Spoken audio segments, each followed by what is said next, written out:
அருட்பெரும் ஜோதி தனிப்பெருங்கருணை.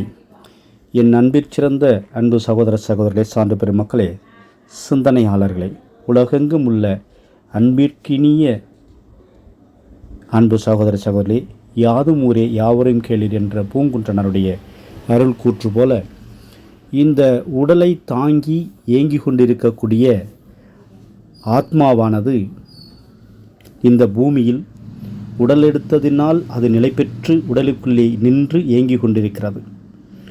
இந்த உடலில் உயிர் என்ற ஆன்மா நிலைத்திருக்கிற வரை உடலை பற்றி கவலை கொள்கிறது. தான் எடுத்து வந்த பிறப்பின் நோக்கம் மறந்து இந்த உடலால் புலன்களால் ஏற்படுகின்ற வளர்ச்சியை கண்டு அது மேலும் மேலும் தன் மீது ஆர்வம் கொள்கிறது, ஆசை கொள்கிறது. தன்னை கண்ணாடியில் பார்த்து தன்னைத்தானே போற்றி கொள்கிறது, வளர்த்து கொள்கிறது. இருந்தாலும் உலக நோக்கில் இந்த பரந்த விரிந்த பிரபஞ்சத்தில் ஆயிரக்கணக்கான கேலக்சிகள் இருந்தாலும் நாம் வாழ்ந்து கொண்டிருக்கக்கூடிய இந்த சூரிய கேலக்சியில் மனித பிறவி எடுத்து வாழ்ந்து கொண்டிருப்பது மிகப்பெரிய வாக்கியசாலியாக இருக்க வேண்டும்.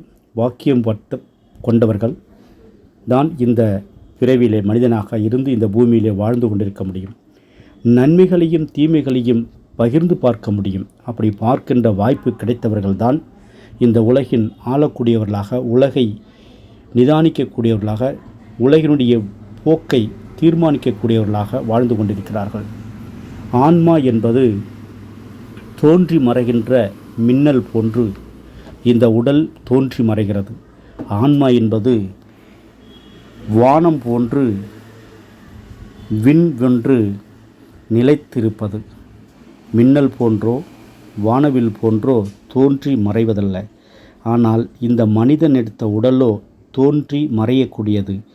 பார்ப்பதற்கு நீண்ட நாள் நிலைத்திருப்பதாக தோன்றினாலும் அவன் கொண்டு வந்த வினை கழிவதற்கு நாள் கடந்து கொண்டே இருக்கிறது. ஆனால் அந்த வினையை பற்றி அவன் சிந்திப்பதில்லை. தான் எதற்காக மனிதனாக பிறந்தோம், மனிதனிலிருந்து நான் என்ன கற்றுக்கொண்டேன், என் வாழ்வில் என்ன கற்றுக்கொண்டேன் என்பது உங்களை நீங்கள் பரிசோதிக்கிற பொழுது ஆத்மார்த்தமாக நிகழும்.